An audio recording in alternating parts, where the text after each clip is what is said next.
پوری ذمہ داری سے کہہ رہا ہوں، ایک مقام ہے اللہ کے نبی نے کہا، اللہ کے نبی صلی اللہ علیہ وسلم فرماتے ہیں مجھے مبعوث نہیں کیا گیا لعنت کرنے والا بنا کر، میں لعنت کرنے والا نہیں ہوں، لیکن ایک مقام ہے جہاں آپ صلی اللہ علیہ وسلم نے فرمایا تم کہنا تم پر اللہ کی لعنت، اذا رأيتم الذين يسبون اصحابی، جب تم دیکھو کہ میرے صحابہ پر سب و شتم کیا جائے، لعن طعن کیا جائے، فقولوا لعنت اللہ علی شرکم، تو تم کہنا تمہارے شر پر اللہ کی لعنت ہو۔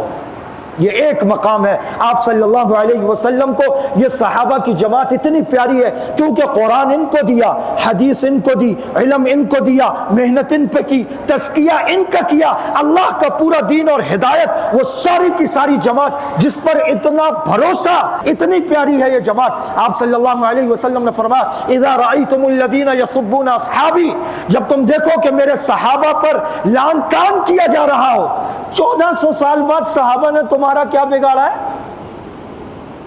تمہیں نبی اچھا نہیں لگتا، تمہیں قرآن اچھا نہیں لگتا، تمہیں نبی کا فرمان اچھا نہیں لگتا، تمہیں نبی کی سیرت اور صورت نعوذ باللہ اچھی نہیں لگتی، اس لیے تمہیں صحابہ برے لگتے ہیں۔ اذا رأیتم الذین یسبون اصحابی، جب تم لوگ دیکھو کہ میرے صحابہ کو سب و شتم کیا جا رہا ہے، لعن طعن کیا جا رہا ہے، تنقید اور تنقیص کی جا رہی ہے، فَلْيُظْهِرِ الْعَالِمُ عِلْمَهُ، عالم پر لازم ہے کہ وہ اپنے علم کو ظاہر کرے۔ فَقُولُوا لَعْنَةُ اللَّهِ عَلَى شَرِّكُمْ، تو تم سب کے سب مل کر کہو کہ لعنت ہے تم پر اور تمہارے شر پر اللہ کی لعنت ہے۔